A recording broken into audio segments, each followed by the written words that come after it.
And we're here live every day at Pick Dogs on our YouTube channel. But Monday, we usually have that Monday attitude. It gets a little surly over here, and usually not low tolerance level. A lot of griping, a lot of complaining, and pretty much zero, not a lot of tolerance for one another or really anybody else out there. But that's just the way that it works. That's why we call it Surly Mondays. Chris, how you feeling today? Feeling pretty good. Not surly? Not that well. A little How about this? surly. How about this? 11 games, 3 pushes.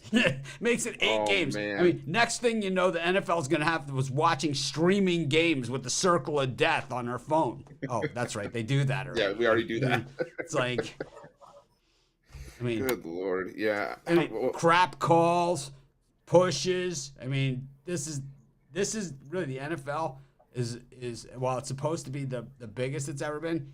Yesterday, pretty much personified at just how bad they are. You know. I mean, if you needed to prove, I mean, you look at that Oh, Commanders and Vikings game. You had the ref get in the way in the downfield touchdown, but then you have it looks like Washington's going to get the ball back with a minute to go or so. No timeouts, but at least Taylor Heineke can maybe take him up the field, get him into field goal range.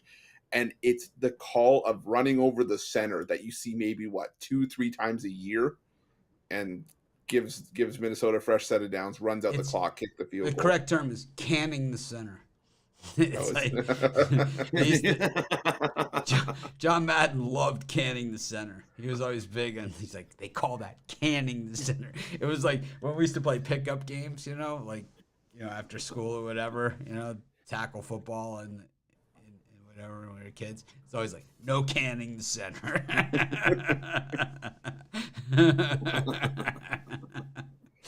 I like canning the center.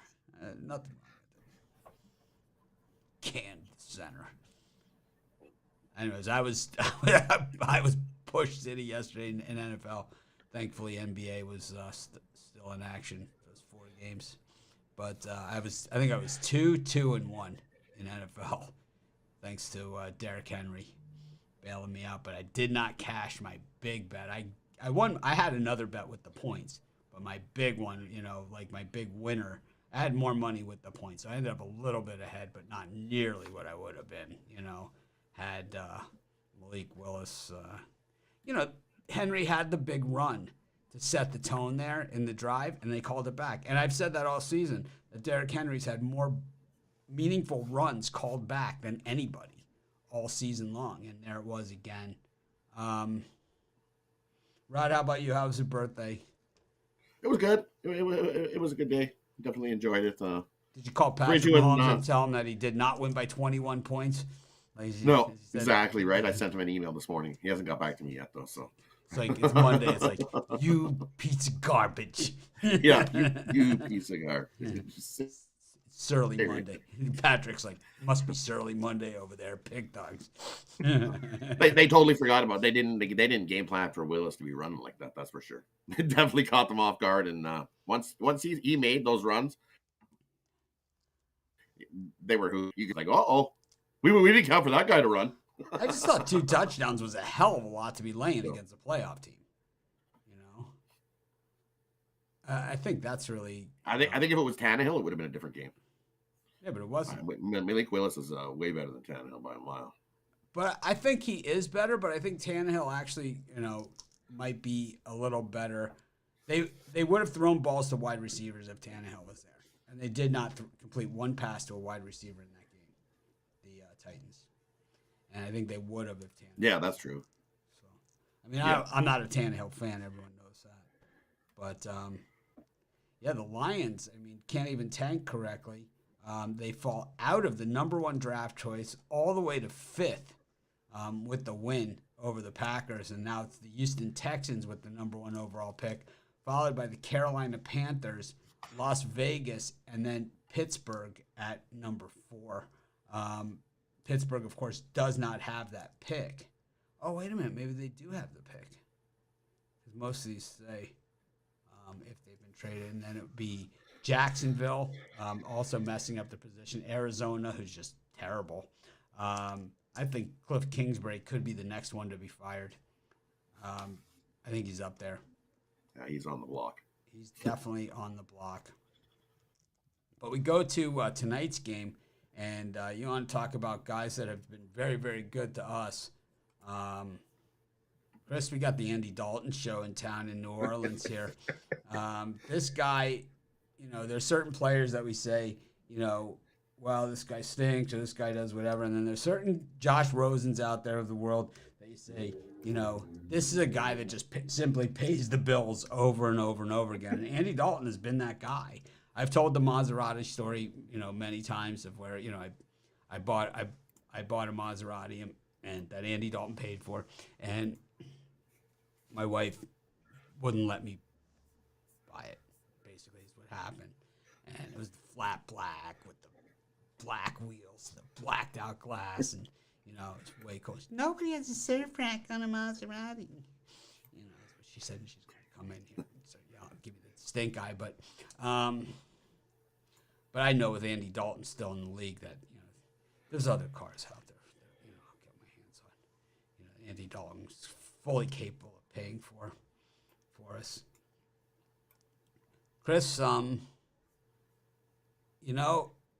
this is an interesting one because the Saints have been pretty mundane this season. They have no quarterback, right? I mean, Jameis Winston, Andy Dalton, Taysom Hill, it's kind of just a bunch of guys. Kamara played well last game, finally really, exploding out. But the Ravens made a big statement, this past week, saying that they want to win now.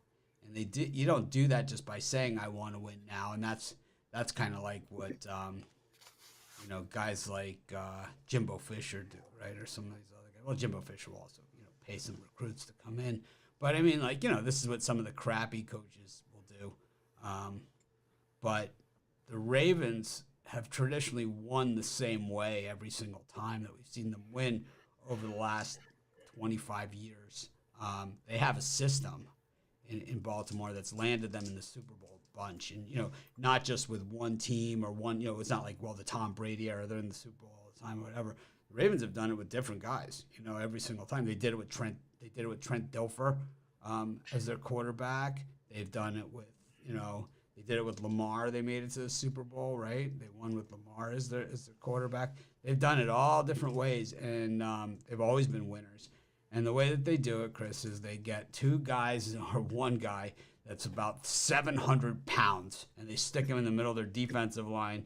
And then they have a linebacker that runs sideline to sideline that can tackle just about anybody because he's basically unblocked because you got to block those guys up front.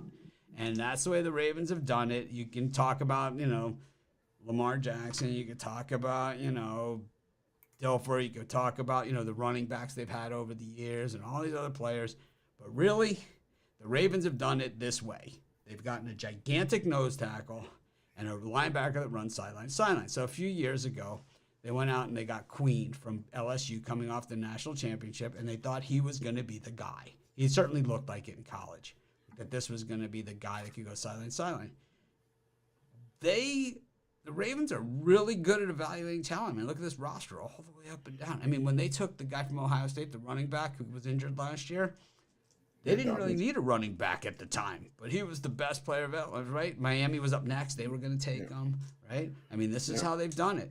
They always have the best player available. So they go out and they say, well, who's the best freaking player we can get right now? Well, it happens to be the guy who's the best tackler in the entire NFL, the guy who can run sideline to sideline, whatever. And I think when you go out and acquire a guy like that, I just believe that sends a loud statement saying, we believe we can win right now.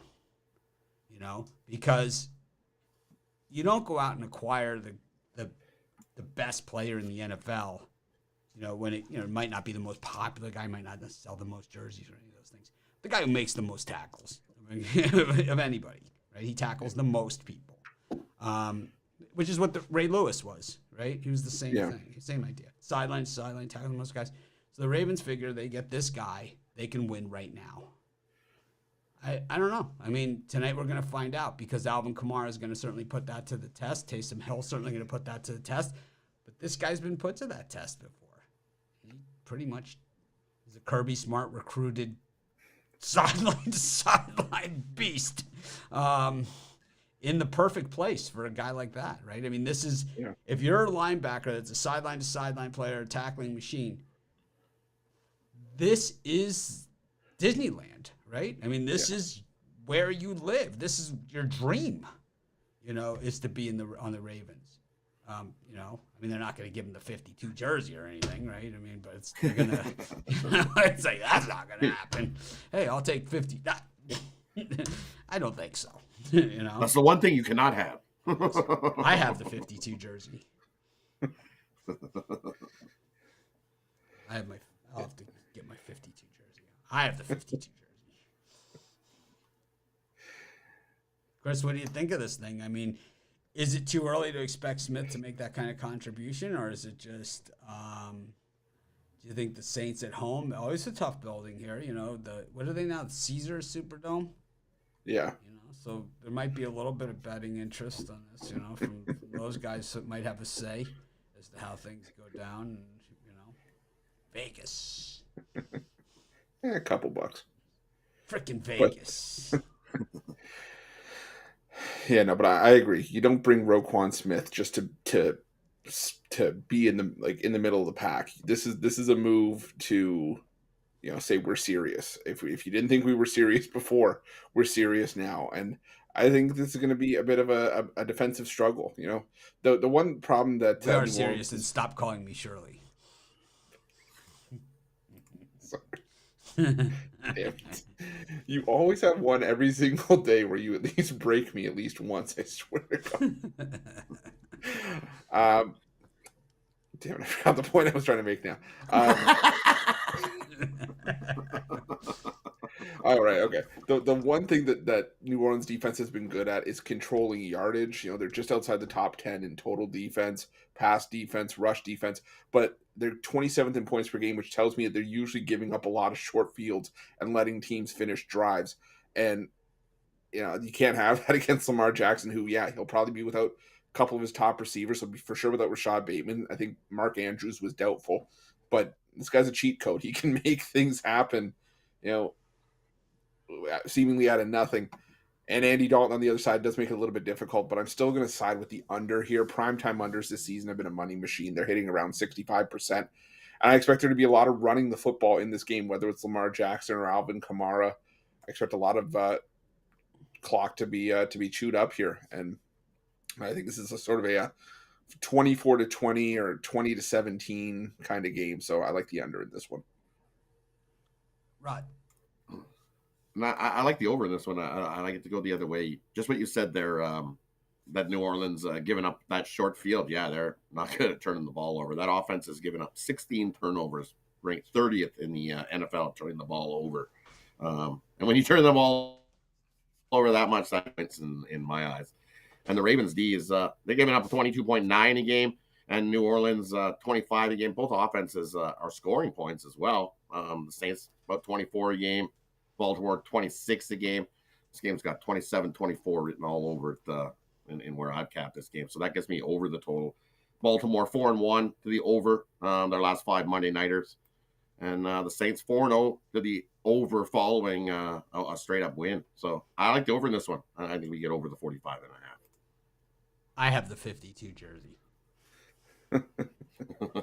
Gotta have the 52, man. Is that size 52 too? It's something like that. Someone gave it to me. Gigantic. I was gonna say, I was like, holy man, that might fit me. Ooh, I've never seen a Miami 52 nightgown. It's big. It's real big. Yeah. But still, it's super big. That's why it's in the closet. It's a nice jersey. Right behind them. Yeah, I was gonna say you can put it up behind you. There you go. You got a new backdrop. It's too big to put behind me. Don't worry, you can sit cover the wall. Season, I'm gonna. So all right, so now my homework is to buy a Miami 52 jersey. I'm gonna get one of Ray Lewis, or there's been other good 52s in Miami too. But Ray Lewis is the 52. But yeah, I think this one is under as well. I'm with Chris. I just think that it just looks to me like an under all the way, and I think all the trends say under too in this thing. So I'll go under. I think the Saints will struggle to score points. I do. I think the Ravens, they usually are good for a few turnovers. They're missing their top wide receivers now out for the season too. So that's part of the problem here for them. Let me see. What is Bateman receiving? So Rashad Bateman, he's been out now for a couple games. He had 285 yards, averaged 19 yards per carry. So he kind of was their deep threat. But really, 2 touchdowns, 15 receptions. And Andrews, 42 receptions. Duvernay, 24 receptions. I think Duvernay and Likely really have stepped up into that role. We saw Likely last time out. It looked really, really good, too. I like Likely to have a touchdown in this game. I like Taysom Hill to have a touchdown. That Shaheed, whatever his name is on the Saints. He gets a touchdown every single time. So, public favors the under, and anything Kamara probably should avoid. What we avoid are people that think they know what the public and sharps have, because they're wrong about 100% of the time, is what we found. I actually did screenshots of all the games from this past weekend as far as like the money action and everything like that. And I'm going to put together a report, and we're going to maybe do a special show just to talk about that every week. The public and sharp action, exactly how it transpired. Those are just the dumbest comments, and there's no such thing as dumb questions, except yes, there is. There is some dumb comments and dumb questions. And I think ones that talk about like public and whatever, based on what, based on what? Just like, they're begging you to take the Titans last night. Okay, well, thank you. It's like they begged me. They begged me to take the Titans. It's like they gave you all those points. Yeah, the public's always all over a dog. Yeah, the house always ends up with Patrick Mahomes' position. The house, yeah. Sure. All right. Sick of people. Frickin' Mondays. I was gonna say Shirley Monday. I think the loss of Mark Andrews hurts though. Who asked you what you think? I'm just gonna contribute to the conversation. You don't think that like sometimes when you lose a guy like Mark Andrews, who kind of is that safety blanket or whatever, that kind of now it keeps the defense sort of guessing. They're not really sure what they're gonna do. Yeah, no, that's a fair point, but at the same time, I don't know. I think it takes away from Baltimore too. You get to 3rd and 2, and now you got to try to figure out what you're going to do on the fly, and I don't know. rather than go to your safety blanket for 6 yards. I can tell you, they're going to give it to Kenyon Drake, Fair enough. third down guy, or they'll go to Oliver. I mean, you're a stupid, stupid man. Wouldn't be the first time I've heard that. Won't be the last.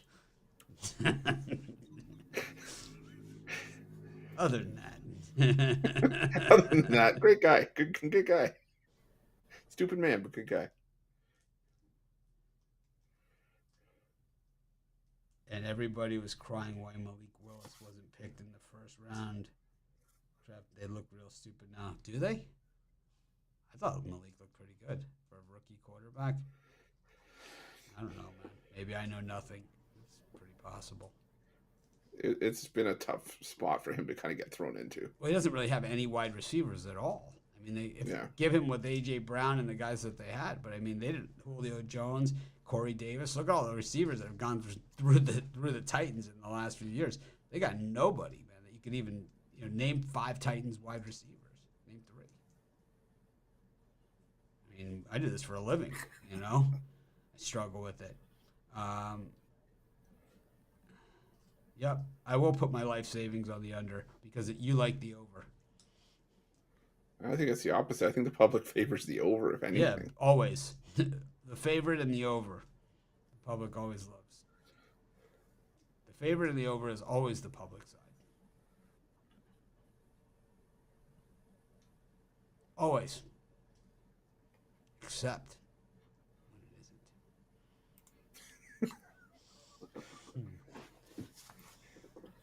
Really?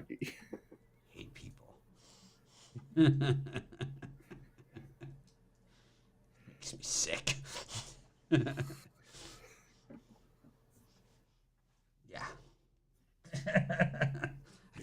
you're over right here.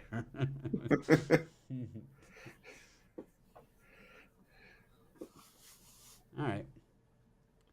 Go to next segment. We've got 15 NBA games today. I think this is one of the toughest NBA cards. It's like, I don't know if there's too much information for me to sort through or if I just can't get my arms around it. I don't know what it is. I'm really struggling with today's NBA card. I'll be honest with you. I'm still going through it. What do you think about today's NBA card, Chris? I mean, did you see anything that's jumped out at you on this thing? I mean, maybe I mean, the Wizards are playing, so it's like, I mean, normally that's a good indication to jump on the other side. There were a couple things that kind of stood out, but it's just like it's just picking spots. Let's see if we can squeeze it from you. We've got the Hornets against the Wizards.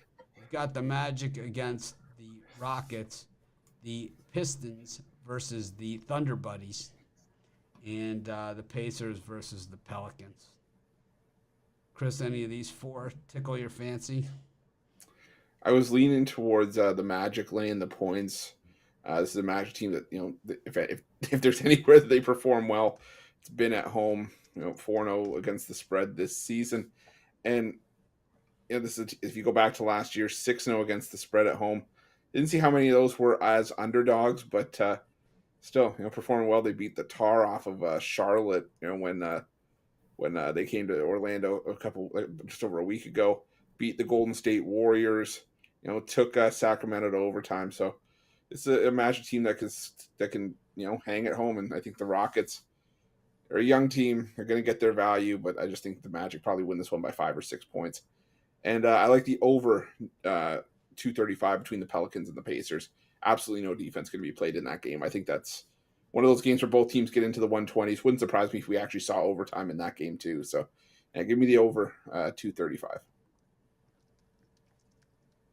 Right. And in that grouping there, I like the under between the Wizards and Charlotte.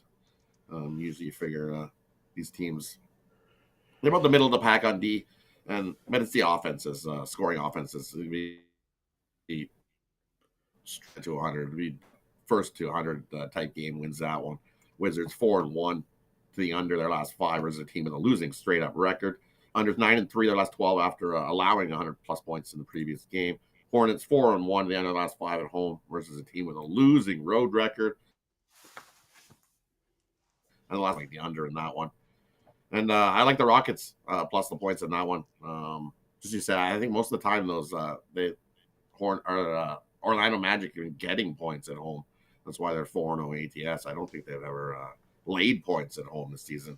I think that's too many for them to lay. Their close tight game, I think, comes down to who's got the ball last. Weren't they? Weren't they favored against the Kings?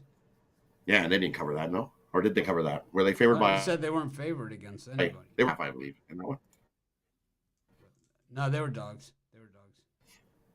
In that one? They're 4.5 point dogs. They got like 1.5 point. I think it came down to like 1. I think it was. Yeah, they haven't been favored all season. See, they've been dogs in all those ones at all. In every game this season. Every single game they've been. Yeah, so that scares me there. So I think it comes down to the last one. I'll take the Rockets plus the points in that one. I think the Hornets and the Wizards are two sorry excuses for NBA teams. They should really take a long look in the mirror and just re-examine what direction they're headed as a franchise. The Wizards can't hit a shot to save their life. And the Hornets, well, they stink, and they can say, "Oh, balls out" or whatever. What? So nobody else gets paid to be on the team? Guys, stink. I would not even pay $5 to watch that game. And a matter of fact, it would take someone to pay me $5 to watch it, and I still would just take the $5 and not actually watch it. The Magic and the Rockets, I think at least the Rockets have some promise. I think the Magic are a little bit overrated this season. I like the direction of the team. It doesn't mean I like the team. I don't like much. Anyways, the Pistons against the Thunder. I like the Thunder Buddies a lot. Everybody knows that. I've been on the Thunder Buddies for, how long now? But the thing is that I like the Thunder Buddies when they're a dog. I don't like them in the favorite role. And the Pistons, yeah, I'd go put one dime of my hard-earned money anywhere near that team. That ain't gonna happen. And the Pacers, I think at least are headed in the right direction. The Pelicans are the better team here, though. But This is one that I could see anything happen. And we saw it when the Pacers lit up the Wizards the other night. And then, we've seen the Pelicans be up and down as well. I'm not really sure what about either of those things. So I hate all 4 of these games, but that's my take. Outside of that, looks like a great bunch of guys. We've got the Sixers against the Suns. We've got the Hawks against the Bucks. We've got the Heat against the Blazers. And the Bulls against the Raptors. Chris, which one of these mountains of disappointment could you even venture to put one nickel of your hard-earned money anywhere near? Probably the Toronto Raptors if I had to. I mean, they've been looking really good so far. I know, but I cashed on them yesterday, so you have a hard time cashing on them in back-to-back days. I get it. They don't. But, it's not a good spot for them. I don't know. I mean, yeah, it's a back-to-back. You got guys missing, and Chicago does get back home. But again, you're getting 4 points with what I feel is the better team. Even with no Pascal Siakam or potentially Fred VanVleet. I don't see VanVleet on the injury report either, so I think he could end up going here. And like I played well yesterday.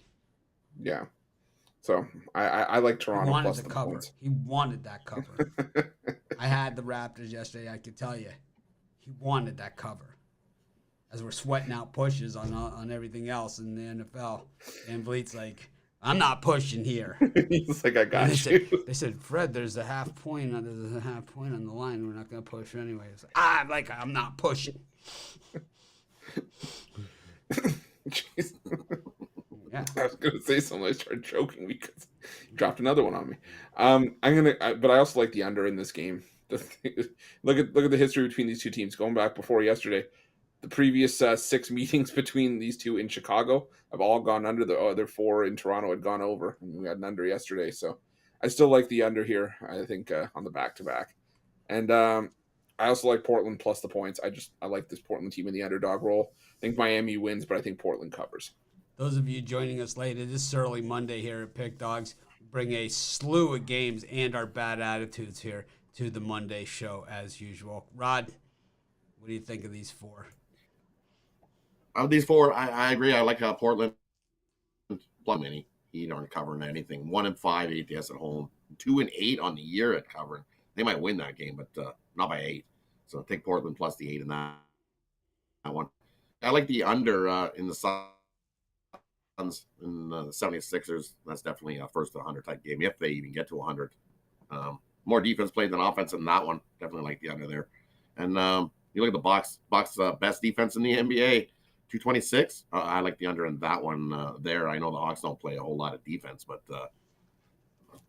226 is a lot of points to be getting in this one. I like the under 226 in that one.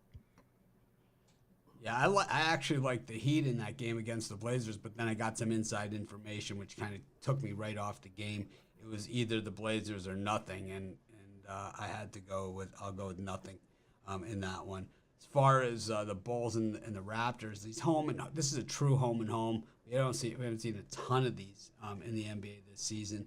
The Raptors really played well. The Bulls led early in that game. The Raptors kind of battled back in that one. They were the better team.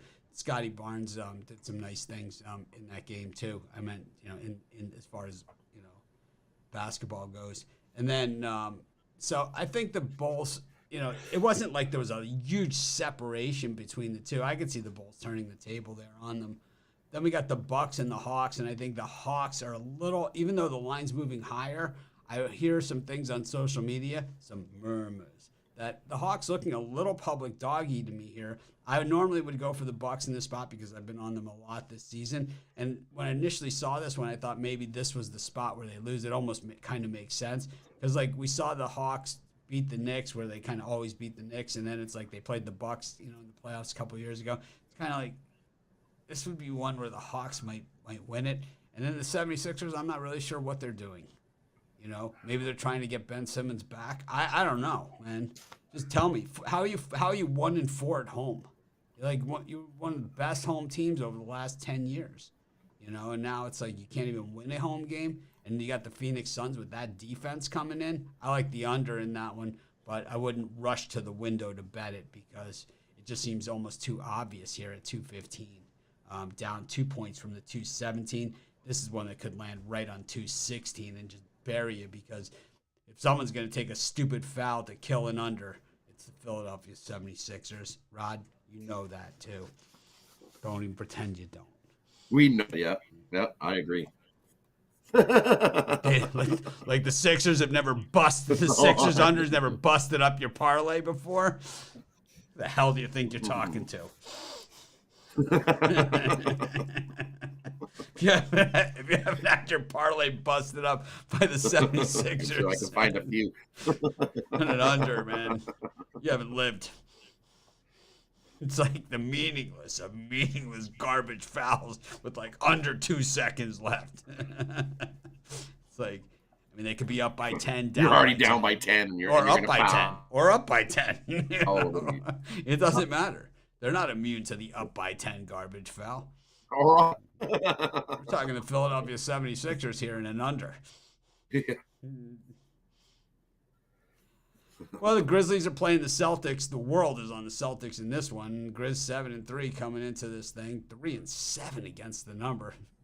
The Grizz turned it around last year. You know, this was a team, remember, they hovered around 500 like forever, you know, for years. They would one game over 500, you bet the other team. Under 500, you take the Grizz.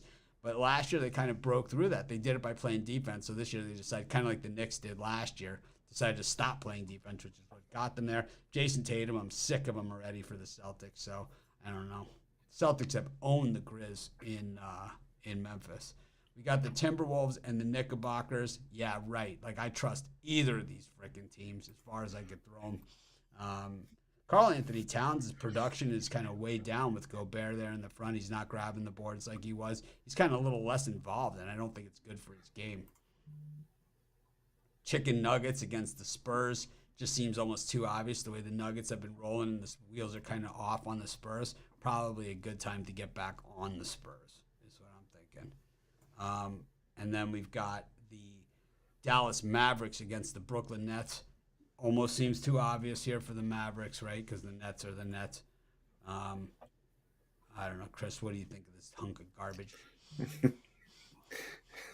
Hunk of garbage. I don't mind this hunk of garbage, but there's only a couple plays I like here. I do like the under 234 between the Knicks and the Timberwolves. I think this line's just gone too far. I could have made the case maybe a little bit for the over at 229 where it opened. But 234 just seems too far gone. I could easily see this being a 116, 113 kind of game. I was liking the Knicks and the points when it was at 5.5 as well. But again, the line move, I think, just took me off of it.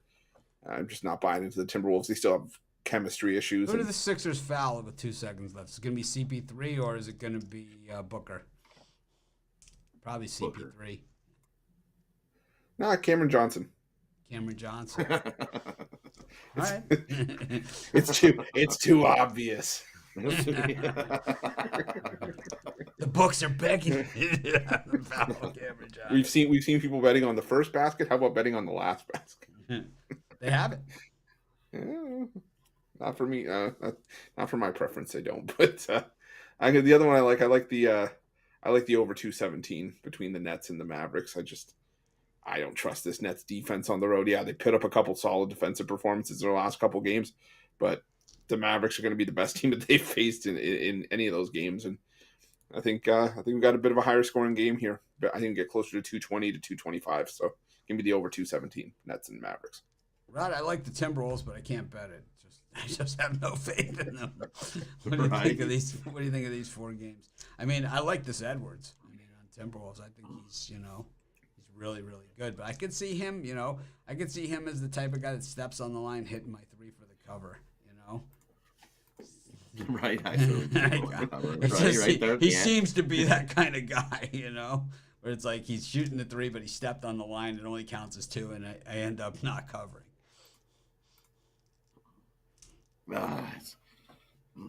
You look at that one, and I think you got to go with the Timberwolves in that one. You look the Knicks on the road. I don't want to lay money with.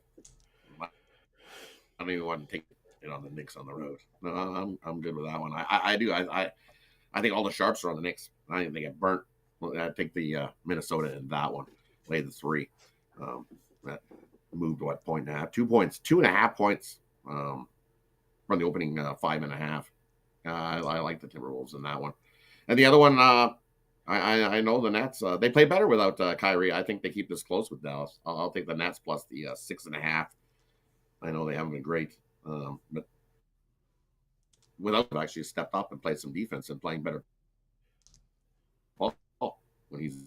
That's what I remember on my little notes. When Kyrie's not in, perfect. Bet the Nets, which I will. I'll take them plus the points in that one. And the other one, I like the over on Boston and Memphis. Those two teams don't play defense. No defense in that one. Defense optional. I think How about the under for assists on Jason Tatum? 250. Definitely Paul Hogg. He was on trying to score 40 points for sure. So done with that guy. So done. It's like he didn't even make it. 7 games. I was already sick of him. We're 9 in. I like the Spurs against the Chicken Nuggets. Everyone knows it's Monday, so we usually eat tenders on Monday, not nuggets. And I just think the way the Spurs have been playing, I read some really nasty comments in Jay Briggs' direction coming from YouTube about his Spurs picks that he had been making. And usually that's a great time to jump on a team when you see people have that much hatred toward Jay's Spurs picks. They really, really hated it. I think they used TBH in that comment. And that usually is a pretty good sign that that's someone that is an idiot. TBH. So the rest of your comments are NBH. I'm not really sure what that means. Or it's just all BS. Not being honest, as opposed to be honest. It's like, so why do you need to state that? It's like, because normally I'm dishonest when I it's like the person's like, I don't mean to be rude. Yeah, you do. Yeah, you do. I don't mean to be a jerk. You totally mean. Yeah, I'm going Spurs. What the hell? I'm going to parlay him up with something else. Warriors versus the Kings. Jazz versus Lakers. Lakers really stink. And the Clippers versus the Cavs. So what if the Lakers and the Warriors are both in the lottery? That'd be crazy. Man. Imagine Lakers, Clippers, and Warriors. If the Clippers fell out. I think the Kings cover. I originally like the Warriors, but I think I'll take the Kings. And I also like Cavs against the Clips. I've been betting on the Cavs every single day. Them and the Bucks. They've been really, really winning for me. But it just seems like I think people are starting to catch on. Normally, like when everyone starts to catch on and the Cavs always have had a nice stigma, right? Because they're the Cavs. But it's like now that people are kind of like the Thunder. People are like they jumped on board because they saw the covers and they didn't stop covering. Same thing with the Spurs, right? People are jumping on board. Usually when people start jumping on board, it's time to jump off. And then when those people that are jumpers like that, they normally have very thin skin or tolerance, to stay on board or to be the leader to that position where you have to be, if you want to make money. And I think that's why I think maybe today's the day we get off the Cavaliers on the back-to-back. The Clips are on the back-to-back too. I really hate I think this game at 213, I think this game you can go under 200, This has like a 95, 94 type feel to it. Because both these teams are just sick on defense. The Clippers are sick on defense, man. They're really good. I mean, they're still the Clippers. Don't get me wrong. Chris, send us to a better world, a world with no Clippers. That's fine. I'll help you eradicate the Clippers because I like the Cavs here because this is a Cavaliers team. Yeah, this shoe is gonna. Have you been on the Cavs all season, or are you just getting on them now? No, I've been on them for much of the season. All right. The other shoe will drop for the Cavs at some point. It's probably going to be sometime soon. But I'm not passing up. It was a 1 possession. Now it's a 2 possession line. With the Cavs team second in the NBA in road offensive efficiency, they have a plus 15.1 net rating on the road. They're almost double the team in second place. They're putting up 15 points more per 100 possessions on the road. And the Clippers, one of the worst, if not the worst, offensive team in the NBA this season. I gotta go with the Cavs there, and I'm gonna do the same thing with the Jazz. I think the Jazz, they can't tank properly, but I tell you, the Jazz team's playing really well right now. I want no part of the Lakers. This Lakers team is a disaster, And I think the Jazz win this one by 8 to 10 points. So I'm going to take the Jazz in this one. I really did not like the way that Garland was shooting the threes yesterday in that game. I really didn't. And I thought that kind of set the tone for the Cavs in general. And maybe, I don't know. I think against a Clippers team that defends the perimeter well, if he decides that he's going to do the same garbage again, come with an inch of trying to threaten my cover. It's like, that's why I can't go there. I can't go there, man. It's like, what was he from the 3-point line? 3 of 9 from beyond the arc, and Donovan Mitchell was 1 of 7. It was Brick City, man, from deep yesterday. They're playing in the same building. Same place they bricked all those threes. It's like closing buzzer. It's like Donovan Mitchell still had time to brick another 3. It's like, I don't know. You tell me, man. Kevin Love, 2 of 8 from 3. So Garland was 3 of 9. Mitchell was 1 of 7, and Love was 2 of 8. So that's 5 of 17, 6 of 24 between those 3 guys. 25% from beyond the arc. Except, of course, Mitchell was 1 of 7, so he was worse than that. Garland was 33%. Kevin Love, 2 of 8, straight 25%. I don't know. I just can't get there.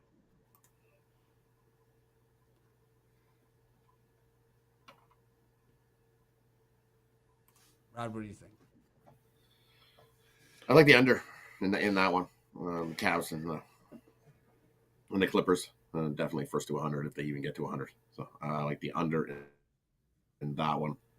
Both teams can play D, so take the under in that one. And the other one I like the under in the Sacramento Kings and Warriors. You look at their defense and you figure the first thing you're going to jump to that over. Well, it's moved way up there now, so I'm going to take the under. You look Kings 7-3 to the end of their last 10 games, and the Warriors 4-0 to the end of their last 4 home games following a long road trip. Also, off of 2 days rest, 19-9 to that under. So I like the under Kings Warriors. I'm not touching that Lakers game. What do you like about it? I think you get less scoring. I think those defense numbers are a little bit overblown, and I think you get a little more defense, and we just sneak out of the total. That number moved. Like, how many points has it moved up? I don't know. Meaning somebody put a whole lot of money on the over. So that's what a whole lot of money got put on the over in this one, and I'm going to take the under. Taking the Clippers. I've been on the Cavs all season. My first time going the other way on them. Taking the Kings against the Warriors. I'm not touching the Lakers. I would go Jazz in that one. It's the altitude.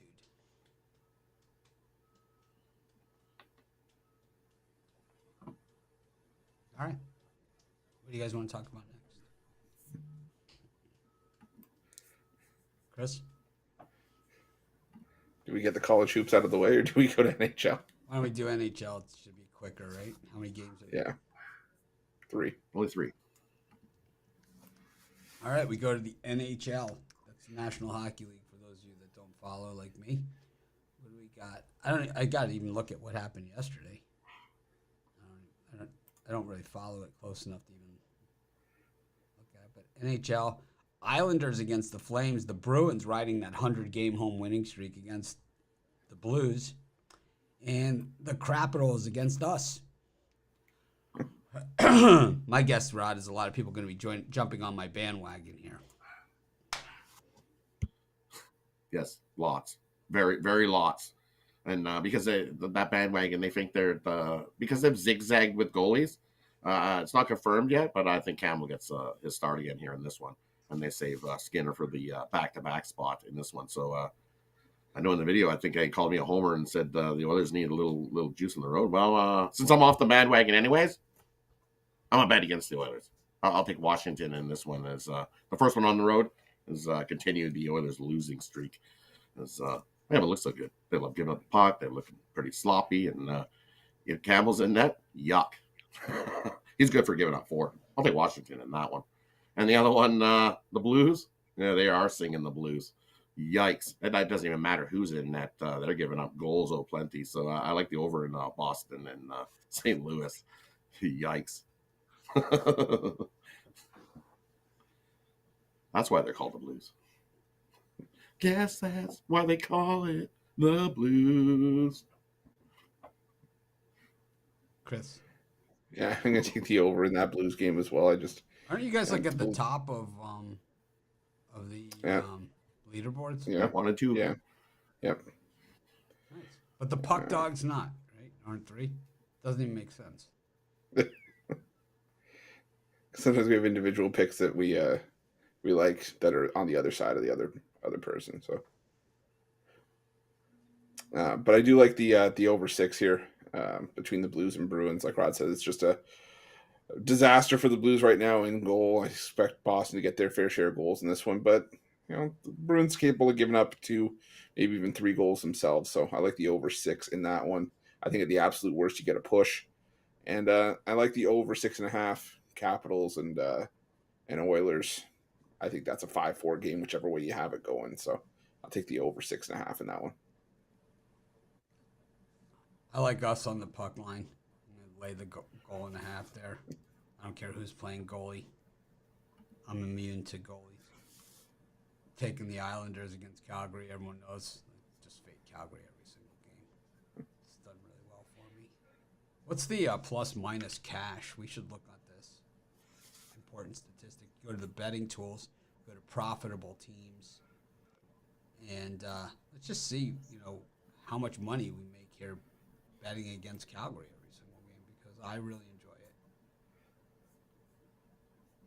It's 6 cents of satisfaction. Calgary Flames, betting against them every single game, up 62.3 units on the puck line. Yeah. And then on the regular money line, up 46.70 betting against them. Yeah, one of the worst teams in the NHL, 26th in profitability straight up, and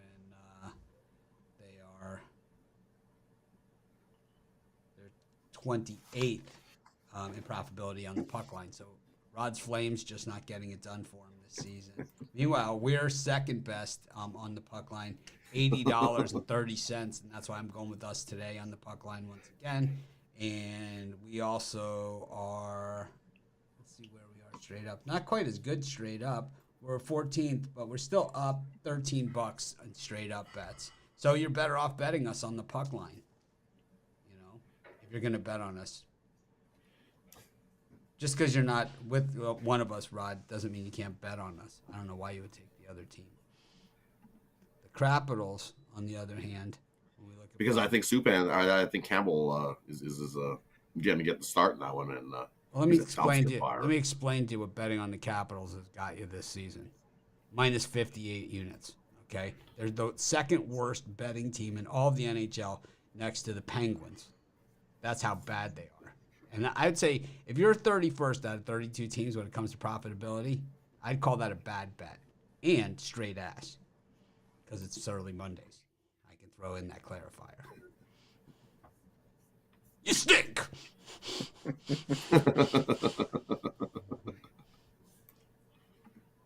If you bet them straight up, you're only down $8.20. If you're betting $10 a game.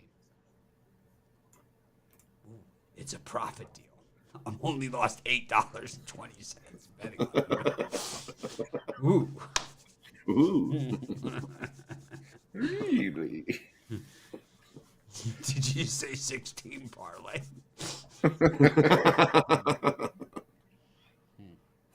All right.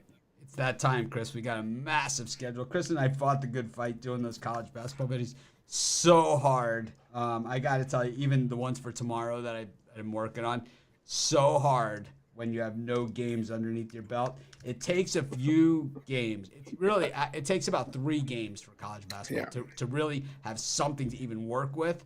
But I did the best that I could with what I had to work with. And it is what it is. It's like, it is what it is. And I think the most important part of the college basketball is who has who. Who left, who transferred where, and all that kind of good stuff. Anyways, we'll go through. We'll break it down by. We'll try and do it. Well, even if we go by time slot. Notable games, and if we see something extra, throw it in. I don't know. Baylor, Mississippi Valley State. We've got Stanford against Pacific.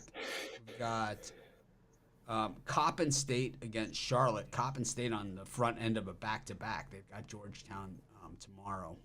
We've got Villanova against LaSalle. Butler against the Privateers of New Orleans, Rod. Michigan versus Purdue Fort Wayne. Kentucky against Howard. St. John's against Merrimack. St. Bonnie's against St. Francis. Marshall versus Queen's University of Charlotte. It's a new one for me.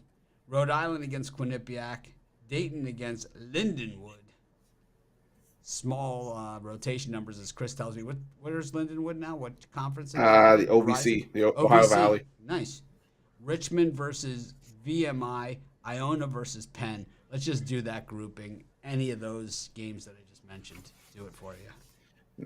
I'm gonna take LaSalle plus the points against Villanova. I know this is still a really good Villanova team, but they did lose, a couple of key guys from last year. I believe it's Dixon and Gillespie that they lost. And Jay Wright, right? Yeah, and Jay. Well, yeah. Of course, I was going to get to that. Yeah, Jay Wright. You bring in Kyle Neptune from Fordham, and I think Villanova will be fine down the road, but it's still going to be that transition period. It's going to take a little while to get Villanova used to his him being the guy calling the shots.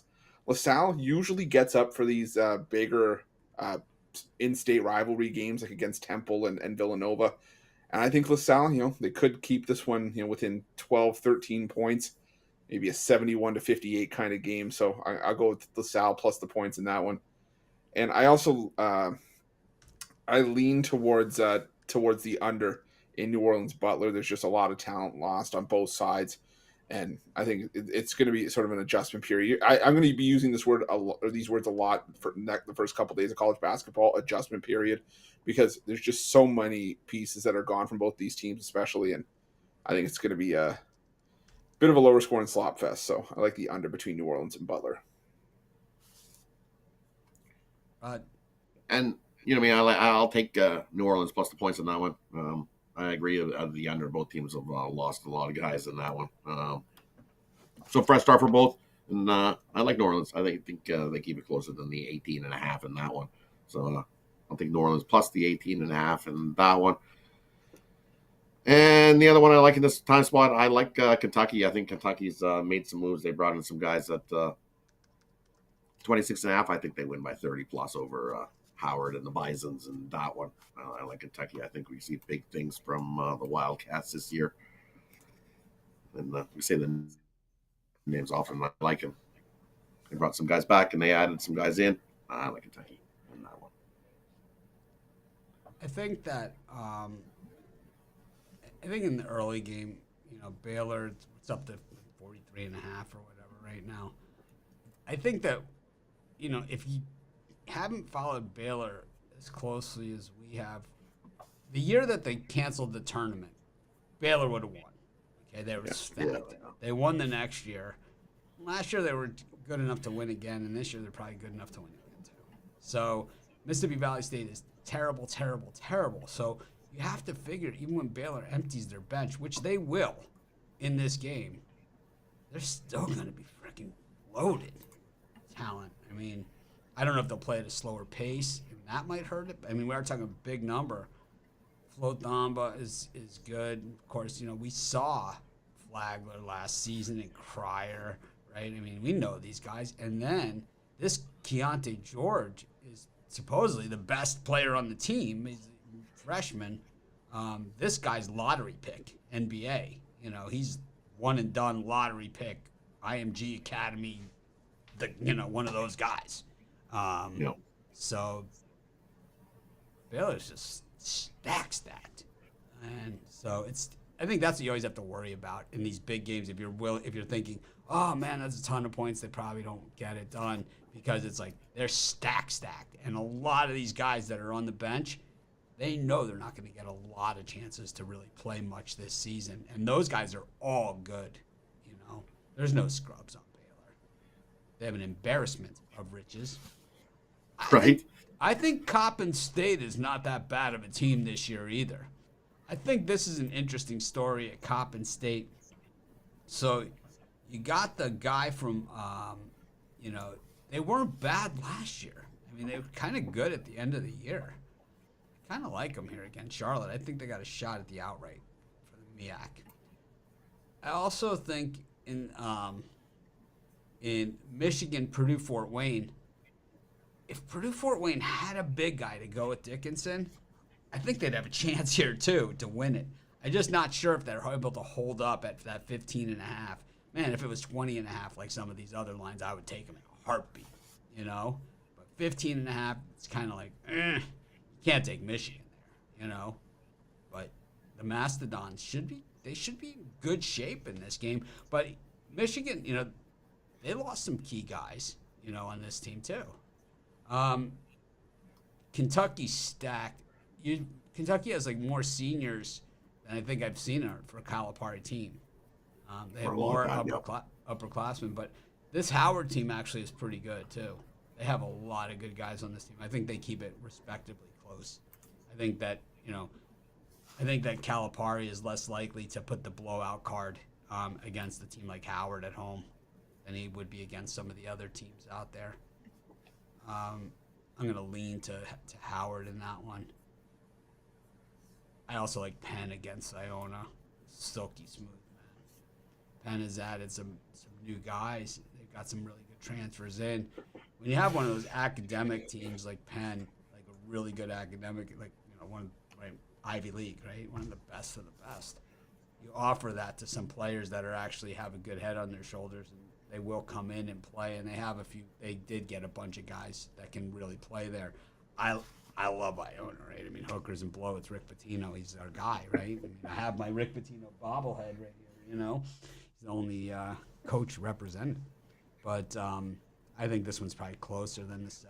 I think Iona might win, but I think it's going to be one of those nail biters. It just seems too easy for Iona. I do like hookers and blow, though, a lot.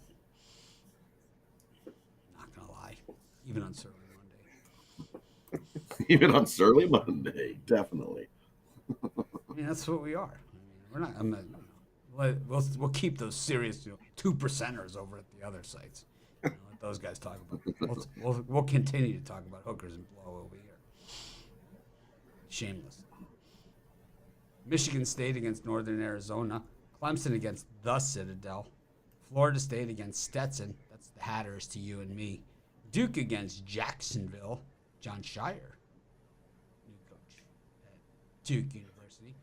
VCU against Manhattan, the Jaspers, one of the bigger line movers on the board. Maryland against Niagara. Maryland was really disappointing last year. They fired their coach. Iowa against Bethune-Cookman. It was a big-ass number in that one. The best Indiana team they've had since Bob Knight is this Indiana team. I would say Indiana fans and I have been at each other's throats for a very long time. I even took Indiana in this game in my video. But the line is really moving up sharply on the news that Mitch even took them. So, against Moorhead. You got Rutgers against Columbia.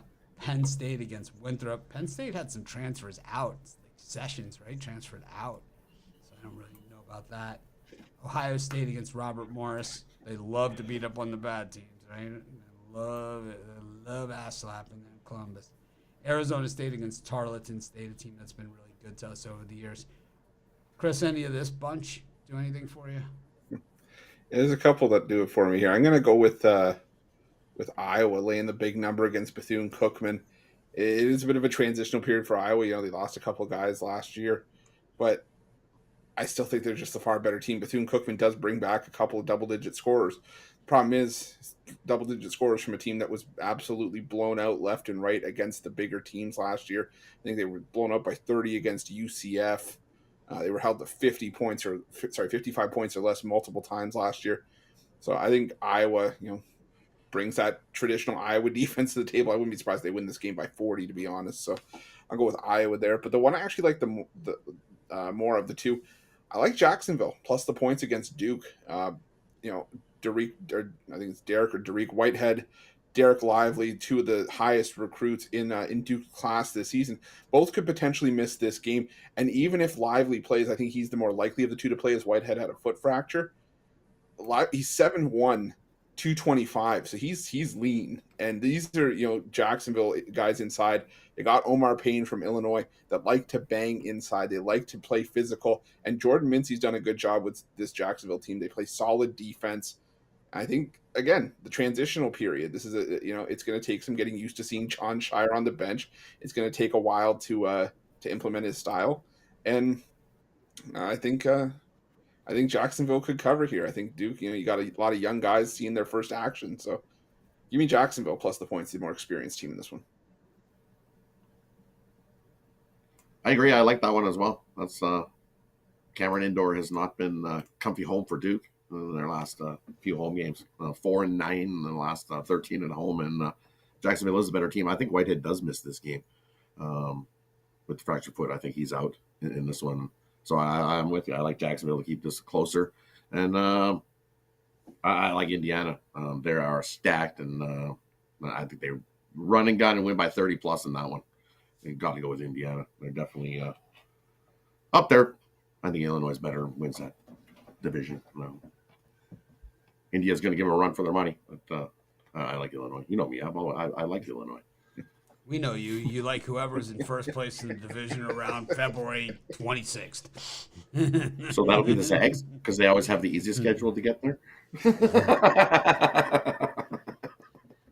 Whoever's ranked in the top 2 around February 26th, that's who Rod's on. Oh, I'm sorry. Trace Jackson, bonus pick. Trace Jackson Davis to win the Wooden Award at plus 2,000. Really? Yeah, great value there. I think so. If he stays healthy, because he's at Indiana, so he's gonna get, He's probably going to be He's probably going to be a 25 point per game guy this season. Yeah, they have a good team beside from him. Yeah, they're talking Sweet 16 Final Four. Indiana. I don't think really. So. I didn't hear Final Four. I heard Sweet 16, but yeah, they're talking Final Four already. It is November. This is true. Everybody's got a shot to make the Final Four. How about Manhattan against VCU? We saw VCU make a lot of games closer than they need to be in recent years, man. They're like 22.5 with VCU. I mean, this is the type of game where they probably come back at the end and score the last 10 points to win. It's like I trust them 0.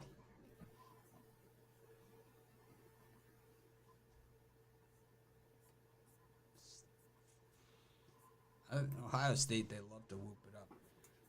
All right. West Virginia against Mount St. Mary's. Tennessee versus Tennessee Tech. Now that line's moved up to 35.5. Now I really like Tennessee Tech. Pitt against Tennessee Martin. Those Tennessee Tech terrible. They're terrible. Towson against Albany. Buffalo against Colgate. Holy Cross against Siena. Siena only starts playing in January usually. Denver versus Idaho. Temple versus Wagner. Except if you're Wagner on the Magic, then you're Wagner. Then you've got Northern Kentucky against Kent State. Northern Kentucky's been real good to us in recent years, too. Real good. Old Dominion versus Maryland East Shore. Always been a pretty good cover team, right? Maryland East Shore for us. Got Vermont versus Brown. Tell me this is so. I didn't even see a line on that one last night. I would have done the video. I would have worn my Vermont shirt. Bowling Green versus Air Force.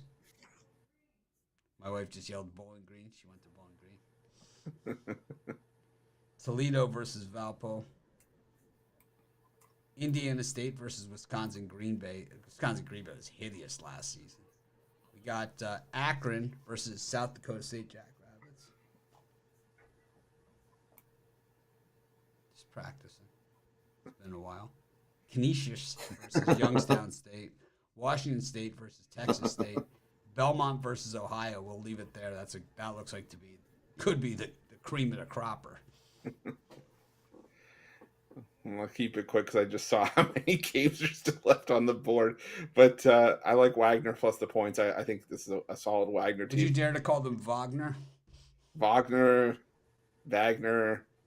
whatever you want to call them. I like the Seahawks against the Owls. I think it's just too many points to lay with the Owls. I think Wagner can keep that game fairly close. And the other one I had it here. I like NJIT against St. Peter's. St. Peter's lost a ton of guys after that Elite Eight run last year. Shaheen Holloway cut to Seton Hall, and a lot of the players went either with him or just went out of the program in general. NJIT, not a great basketball team here, but I think everybody's going to still see St. Peter's and still see that run that was made last year. And I got to think NJIT could keep this one a 5-6 point game at the very least. So, any chance Tennessee Martin beats Pitt outright? It's opening night. Anything can happen. Yeah, but it's Pitt. I mean, they're normally hideous. I mean, they've been bad for a long time. Wouldn't put it past them. To me, that's the biggest chance of an upset. Yeah. Rod, what do you think of this slot? I'm going to go with Akron. I think it's a fade of the Jackrabbits this season. Yeah, I don't think you want to be betting on them too much this season. Why? Well, you could, but I think they lose this one. I think Akron's a better team and come in and beat your Jackrabbits. You'll be banished from Big Sky competition. There'll be no more room on our Big Sky bandwagon.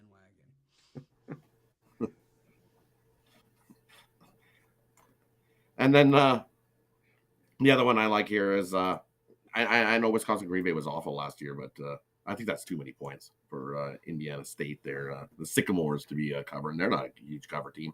That's too many points. I think everybody's seen what Green Bay did last year, and only one place to go is up and not down. You don't think the books are begging you to take Green Bay there?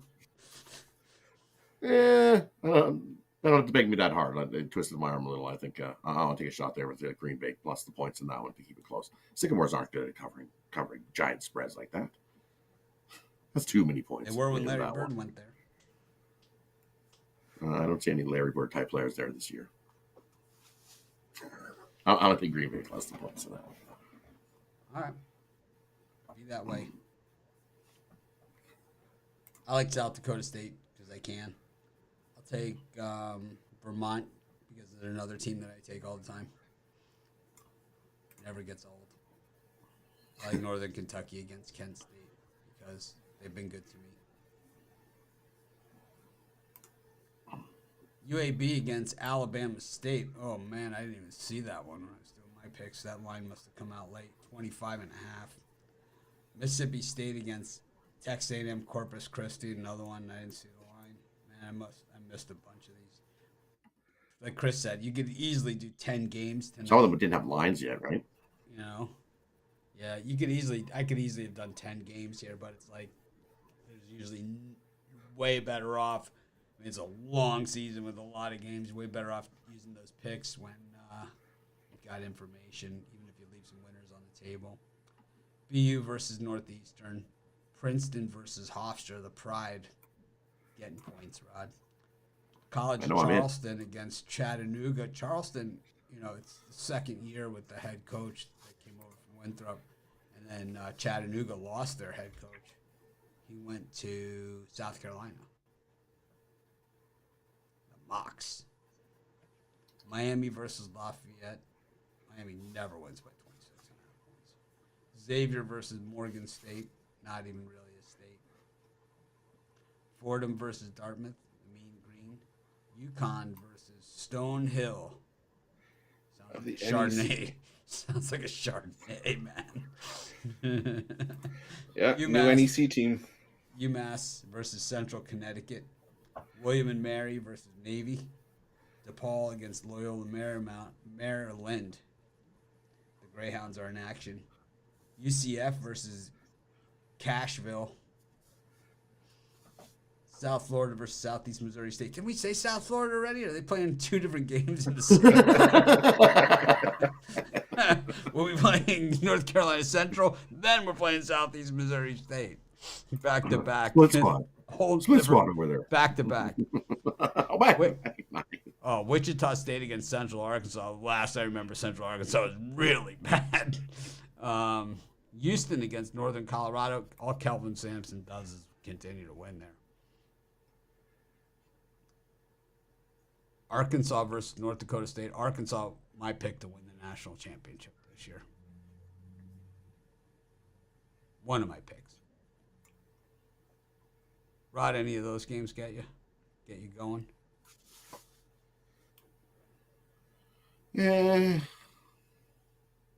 No, not really.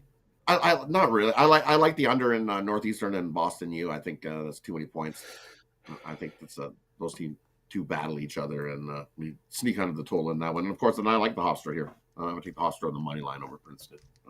Scrappy bunch, and always keep it close. I know Princeton's always tough. They're always top there in the Ivy League, but I think Hofstra keeps it close in that one, and they outright them. Getting his points, sure. Take a shot with the Hofstra and the Pride in that one. Pride. Yeah, the couple I like here. I like the under in Navy, William, and Mary. I think that just feels like a first to 65 wins kind of game of 134.5. I think just too high in that one. And the other one I like here, or the other cut two I like here, I like the over between Houston and Northern Colorado. I know Houston normally known for their defense, but they can score points in bunches as well. And it's the Northern Colorado team, brings back a couple, solid shooters. And I think just to get us over 140.5, they only got to get about 55, maybe 60 points here, which is fully capable. Northern Colorado fully capable of doing that. So I like the over in that one. And I like Arkansas. I'm with Mitch. This is going to be a very, very good Arkansas team under Eric Musselman. This team, I think, at the very least makes the Final Four. So I think North Dakota State, they lost two of their best players from last year. I think Arkansas steamrolls them here to start the year, wins by 30. So give me Arkansas.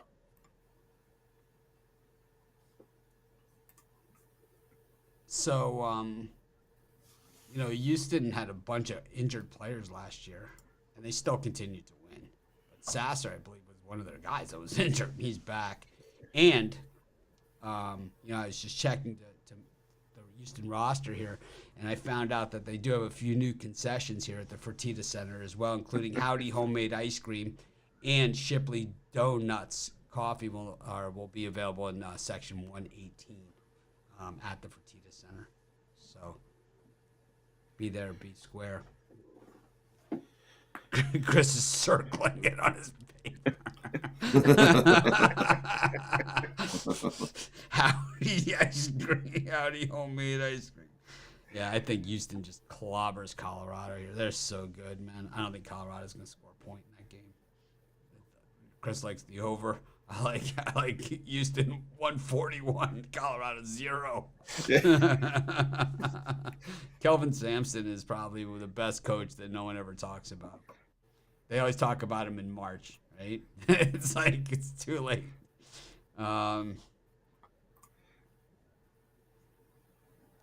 think Houston's probably one of my Final Four teams this season as well, with Arkansas. Houston, Arkansas, Dayton, and then I have an at-large. Love Dayton this year. Loyola, Illinois against Fairly Disinterested.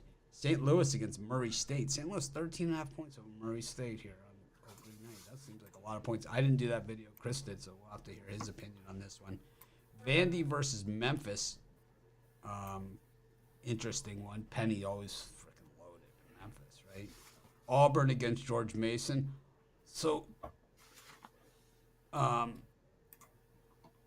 what team was I doing their video and they said this guy transferred to Auburn? So Auburn has like some serious... Morehead State? Yeah, Morehead State, the center. Johnny right? Broom. Yeah, the center went to Auburn. I like Auburn again. Bruce Pearl works the living room like no one's business. Syracuse against Lehigh. It's been a weird run for Syracuse recently. Like the regular season is just terrible, right? Every single year. Boston College against Cornell. What's the get-in price for that one? NC State against Austin P. Georgia versus Western Carolina. Florida versus Stony Brook. The Gators, once again, really going out on a limb there with their opening opponent. Wake Forest against Fairfield. The Stags. Stags have always been good to us. They've always been a good cover team for us. Kansas against Nebraska Omaha. Of course, Kansas, it looks like they're not going to get a postseason ban here when the dust settles. Louisville didn't get one, so it's unlikely Kansas will get one. Iowa State against Indiana, but no self for Kansas. And of course also the star players that won the national championship last year. Iowa State against Iwapui. Texas versus ULM. Texas A&M versus ULM. Buzz Williams kind of got that team off the ground last year. TCU against Arkansas Pine Bluff. I refuse to do this video. I'm not doing an Arkansas Pine Bluff video. If I don't have to. Oklahoma versus Sam Houston State. The Beer Cats. Northwestern against Chicago State. Chicago State actually covered a bunch last year. They've been dregs for a long time. Nebraska versus Maine. How much did Nebraska have to pay for that one? Abilene Christian, where's Romanelli where you need him, up against Jackson State. What do you think of that? Southern Illinois against Arkansas Little Rock. Illinois State against Western Illinois. That's the problem with these big schedules. Like, you missed that one. It's like, I wonder if that game's on TV. All right, we'll stop there. We got so many more games to go. Yeah. This is the biggest college basketball schedule probably of the season, right? Well, that's not a Saturday. Probably going to be one of the biggest midweek or like weekday college cards we'll have. But I like the over between St. Louis and Murray State. I was leaning towards St. Louis. It is just a little bit of a big line. Murray State, they've got a couple new pieces coming in. Most notably, they got Rob Perry coming over from Stetson, I believe it is. He can score. But St. Louis, the reason they're this big of a favorite is because they're bringing back pretty much their entire starting lineup. Four double-digit scores, including Javonte Perkins, who was tabbed by many as the conference player, was going to be the conference player of the year. But I think he tore his ACL in the first game or two of the season last year. So, but he's back, and the St. Louis team is loaded. They're a team I'm going to be very high on over the course of this season. And I'm going to go the other way a little bit. I was liking George Mason, but I liked it a lot better at 13.5. George Mason, this is a team that's bringing back some of their best players, Devontae Gaines, Josh Adoro, and George Mason. They hung around with, I believe they beat Maryland last year. They only lost to Kansas by 9 at Allen Fieldhouse. So I think they could take on Auburn. I know Auburn, they did get Johnny Broom, like Mitch mentioned, but I still like the points with George Mason in that one. I think that's all I like for this time slot. This time slot, I like TCU here. Quietly, they returned all 5 starters from last season. They played really well. Won their first round in the beat as well. They did beat the Kansas City. Kansas, so that line hasn't budged. I think they win by 40 plus. I like TCU a lot this season. Watch out for them. They're going to be good. And then, just as Chris said, all the good points about St. Louis. I like St. Louis as well. The Billikens, that injury cost them last season big when he was back for this one. And I think they run it up a lot in that one. So those are the 2 I like in that time slot. I've got written down. I like TCU and the Billikens. I think you parlay those up and be a happy night. I like South Dakota against Wisconsin. Did we get to that game? No, we didn't. I like them though, and I like the Beer Cats against Oklahoma. Got a good chance. That's Sam Houston? Yes, State. Yeah, right. State. I like Western Carolina against Georgia too. Georgia's terrible. And Auburn against George Mason. Go to our next set of games. Wisconsin against South Dakota. Colorado against UC Riverside. Marquette against Radford. Creighton against St. Thomas, the Tommies. Miami of Ohio against Evansville, Purple Aces. Incarnate Word Up against North Dakota. Alabama against Longwood. Got Tulane against UMBC, the Retrievers. Colorado State against Gardner-Webb. Grand Canyon versus Montana State. BYU, Idaho State. The Bengals.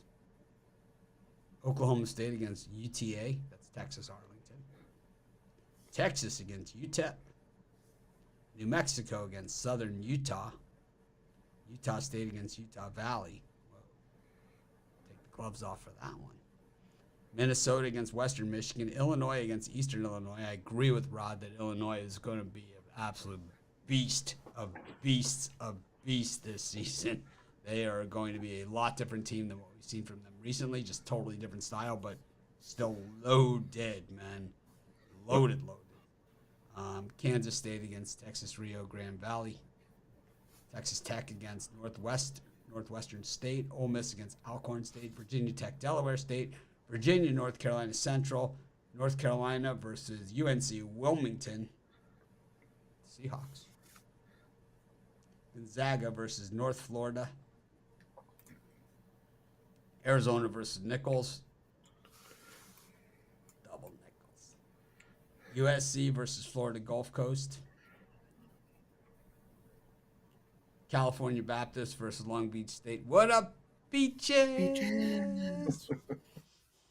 All right. We could probably take. We still have enough to go. Chris, any of these? I mean, we got so many here. I was gonna say we got enough for probably one more push, but a couple I like here. I'm with you. I like South Dakota against Wisconsin.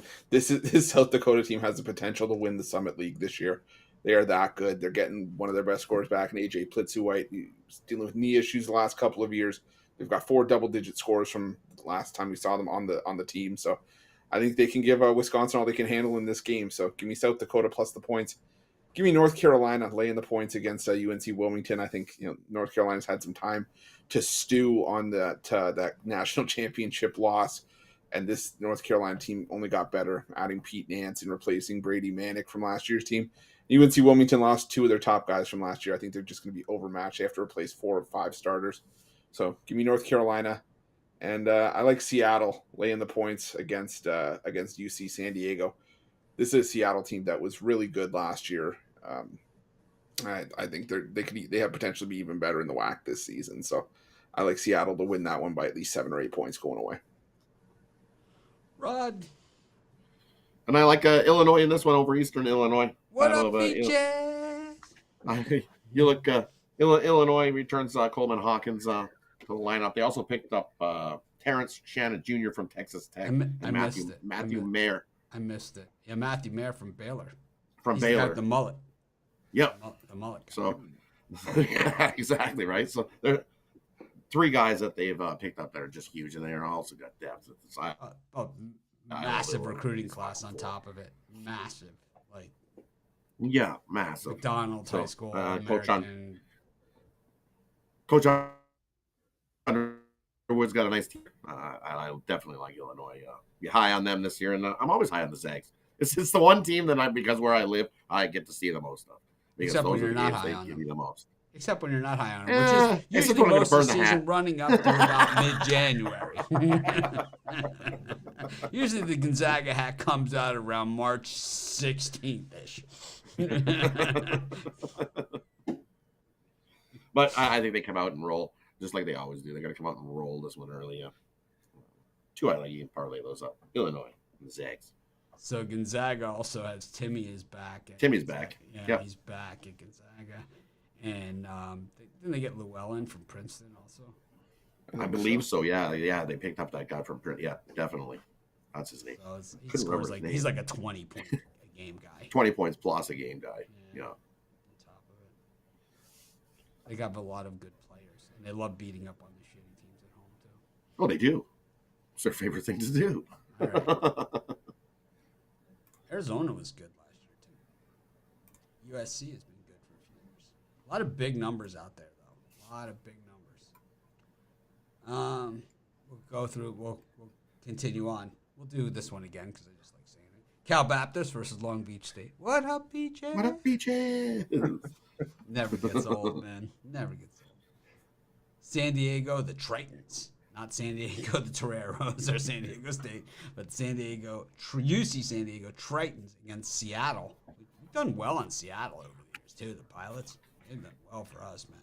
Santa Clara, the Bronx, up against Eastern Washington, who never gets a lot of respect, but wins us a ton of money every year. San Diego State against Cal State Fullerton. San Diego State, they just change the names, whatever. It's basically the same team every single year, just different guys. St. Mary's against Oral Roberts. I think that guy from Oral Roberts is finally gone, right? That, superstar. No, he's still there? Nope. He's still there. He's still there? I like Oral Roberts in that one. 16th year at Oral Roberts. That guy is so good, man. Is he on the All-American team and everything? He tried out for the G League the G League showcase, and he decided to go back.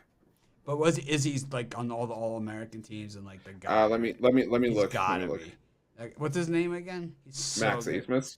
Yeah, he's so good, man. It's they have one guy who's really good. It's Pepperdine against Rice, Oregon against FAMU, San Francisco, who just struggles to get over the hump against Texas Southern, UNLV versus the other Southern, Washington versus Weber State. We've had the Weber State-Weber State argument on this show before. It's Weber. Cal versus UC Davis. How's Cal favored against a professional team? I don't see that. Utah against Long Island. I mean, Cal stinks, right? Don't they still stink? Are they good all of a sudden? No, I think they still stink. They still stink, right? UCLA against Sac State. Johnny Juzang gone at UCLA. It seemed like he was there for a little while. But actually, I think they're pretty good this year, too. But they still have Mick Cronin's coaching, but they got Jaime Jaquez, a Ruffalo pronunciation guy, and Tyga Campbell still. UCLA. And Mick Cronin always gets high school Americans everywhere he coaches. And then Oregon State Tulsa closing out the night. Chris, what do you think about this smorgasbord of games? I'll keep it short. I'm with you. I like Oral Roberts. St. Mary's, they lost, a couple of their key guys from last year. And it was a couple key guys from an offense that didn't really score that much. Oral Roberts continues to be a money machine for us. Max A. Smith, I think he's going to be the mid-major player to watch this year. He could very well go for 30 points a game. I really believe that. But give me Oral Roberts there, plus the 8.5 with a shot to win outright. And I like Tulsa to close out the night against Oregon State. Oregon State might have actually gotten worse from the team that finished 3-28 last year. And Tulsa, they got a nice core coming back themselves. So I'll take Tulsa plus the points, potentially a little bit on the money line there as well. And these ones I like. I like San Diego State under against Cal State Fullerton. Matt Radley returns, and I had a couple pieces for him as well. It's still going to be just as solid on defense. So I like the under. It went up to 135.5. That thing's skyrocketed up. I like in that one. And the other one I like here is UCLA. Even without Johnny Juzang gone, UCLA retooled out a bunch of guys. They'll just be just as good as probably won't miss a beat. So you're going to lay 24.5 points in a season opener with Mick Cronin? Totally. You're going to crack? I like the Kraken. They're playing good. No chance. No chance. Chance just left town. It's it'll be closer to a Sac State upset. Cronin will have the whiteboard out. No! Rod will be it's you'll hear him screaming from no! Put that thing away. Put it away. Right. He won't need the whiteboard in this one. They'll be too far ahead.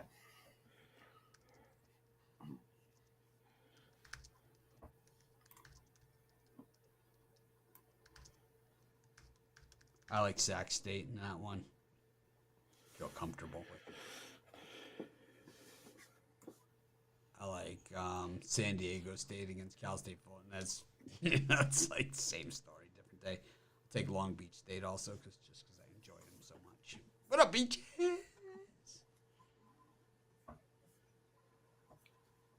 Dan Munson walk around like he's the king of the world. Tony T loves that, the way that Munson carries himself. All right. did it through the whole show, man. What a long one this was. I think this was the biggest.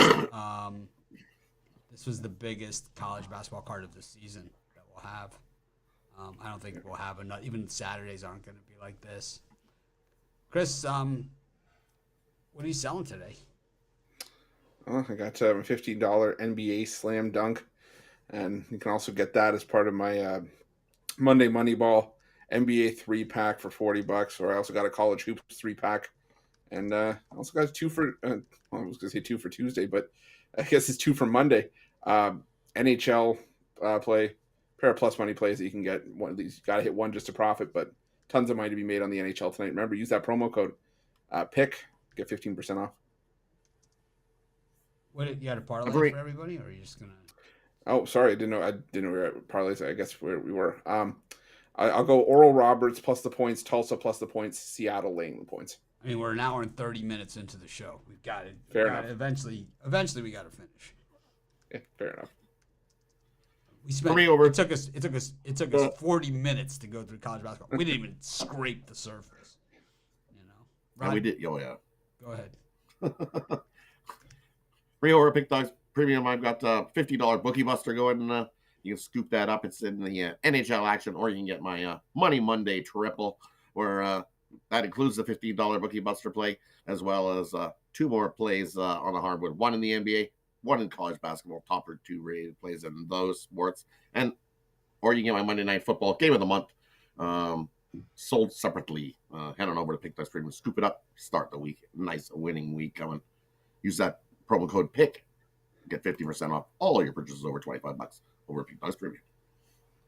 Baylor off to sort of a slow start here, 16-7. This one they're just missing a lot of shots. 43 is a lot of points. Yeah, well, you have a national champ in 16-10. You have a team that has a chance to win the national championship against a team that's won 2 games each of the last 2 seasons. Anyways, I'll parlay up. Let's see. I'll take the Spurs with the under in Monday Night Football. Boy, it seems like 2 days ago we talked about that game. And I'll parlay it up with Long Beach State. What up, Beaches? Love that bit. So glad it's back. Thanks, everyone, for joining us. Make it a winning day. We appreciate each and every one of you. Be sure to check out all of our videos. We didn't scratch the surface in college basketball today as far as videos go, but we did get 21 videos out between Chris and I. Plus, Ron did I forget what he calls it. He has a new name for it. I was like the rundown. What does he call it? Bank shot breakdown or something. What does he call it? The Ron's rundown for college basketball. Bank shot. He's got the Hollywood shades he's wearing in the thing. Looks like John Goodman. Stones on that kid. Anyways, thanks for joining us. Make it a winning day. We appreciate each and every one of you. Rod, did you give your parlay? No. Oh, I cut you off. Oh, no, we're not. All right, we're not going. Rod, what are you selling and what's your parlay? I did the sell and I didn't get the parlay in. So I cut you off. We're going to go with take Illinois, lay the points. We're going to take the under in the Bucks game, and we're going to take the over in the Monday Night Football game. I think we get enough points to get us over the total. Thanks, everyone, for joining us. Make it a winning day. We appreciate each and every one of you, and we're going to do the premium shows right now. So if you're looking for the premium shows, we didn't do it because this show ran 1 hour, 33 minutes, and 56 seconds. Make it a winning